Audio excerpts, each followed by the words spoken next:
in the camp that thought Halo 2 was a disappointment, try telling that to the tens of thousands of people still logging in every day to deliver the business end of their battle rifles to the foreheads of players around the globe. Sure, the single player concluded with one of the most anticlimactic cliffhangers of all time, but it's hard to argue against the replay value.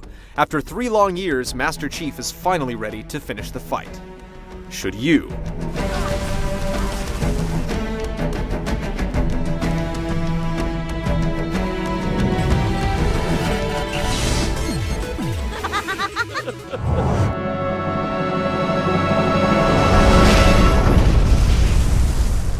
Halo 3 doesn't wait long to sew up the loose ends from the second game, as Master Chief finds himself on Earth, where he's forced to take up an alliance with the Arbiter.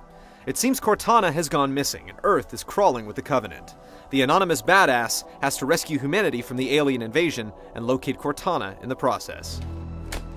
With the Arbiter as sidekick, Halo 3 could have easily turned into a bad buddy cop story. However, it's handled with deft hands, as the motivations of each character create constant tension and second-guessing throughout. Halo 3 is supposed to represent the end of the story arc, and this is definitely the case. Some heavy stuff goes down without the melodramatic meter busting its needle. Ma'am, squad leaders are requesting a rally point. Where should they go? To war. And while the story doesn't transcend the genre, it's some pretty engrossing stuff. Just be warned, if you haven't played the prior games, you might want to brush up on your basics, or you'll find yourself lost.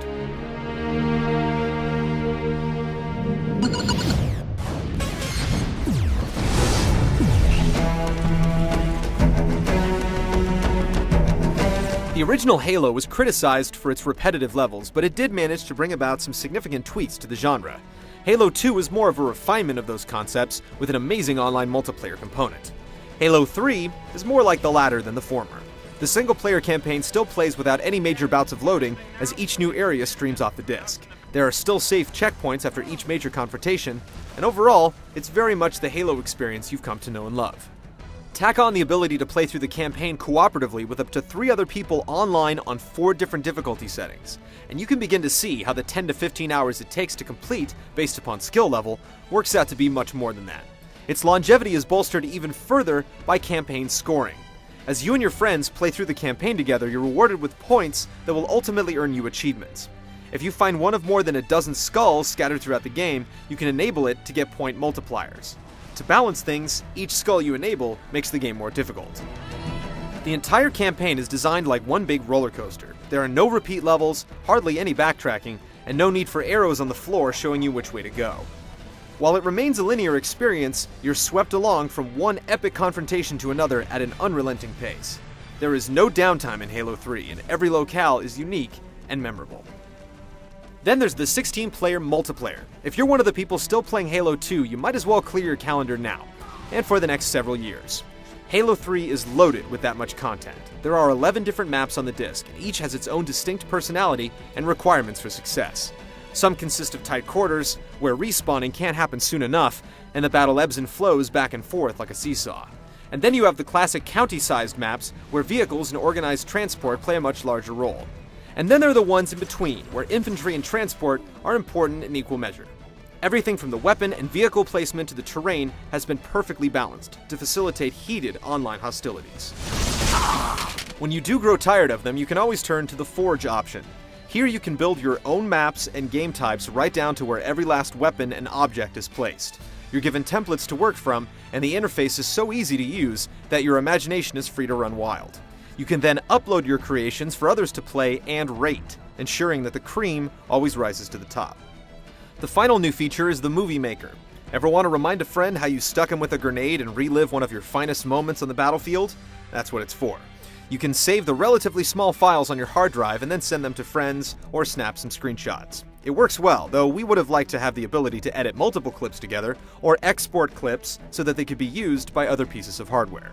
Halo 3 is like your girlfriend's vacation suitcase. It is bursting at the seams. There's so much to play and fiddle with that we can't imagine getting more entertainment value out of $60.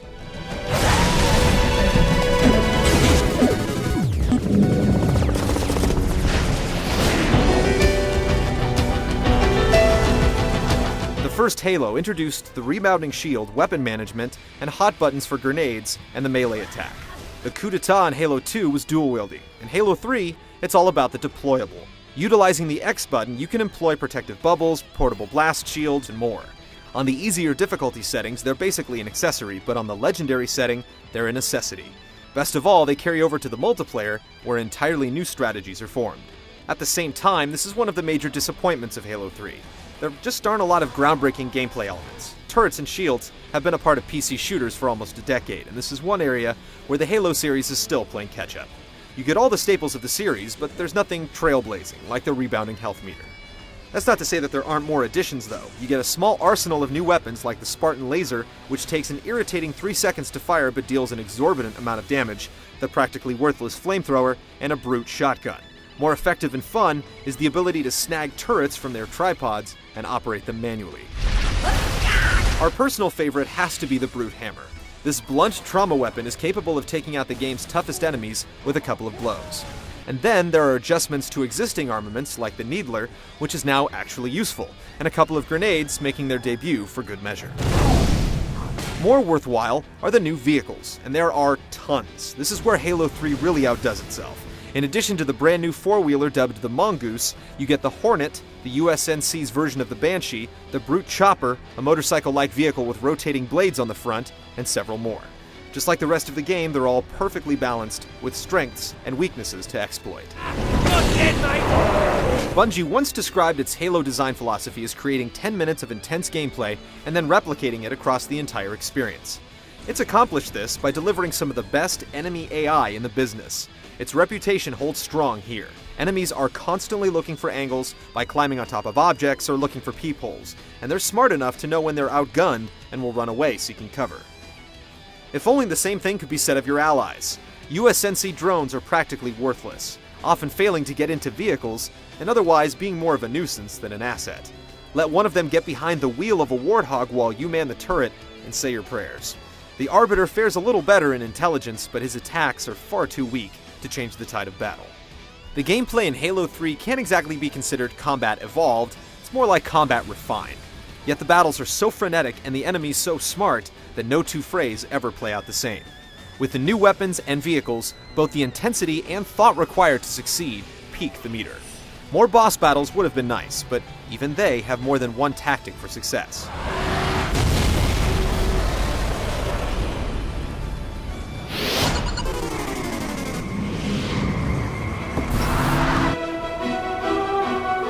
The first two Halo games set technical benchmarks on the consoles, but this is one area where Halo 3 will be a disappointment for some. It's definitely not the best looking console game on the market, or even its platform, but it's still bursting with visual trickery and eye-popping scenery. It also manages to run in a rock-solid clip while splashing literally dozens of enemies across the display, all engaged in combat with explosions, vehicle damage, and some incredible physics commencing at once. The real sore spot is the character modeling. They simply don't look as good as you'd expect. The audio pulls no punches and manages to trump the visuals by a substantial margin. There are so many different audio clips for Allied soldiers that you'll be hearing new ones right to the end. Hurl next time! The writing is sharp and witty, and the voice acting throughout is impeccable. Check it out. No way. A Spartan? For real, you better not be. Oh man, he's here. Once again, the score comes shining through and kicks in at all the right moments, sending those chills up your spine that only gaming can provide.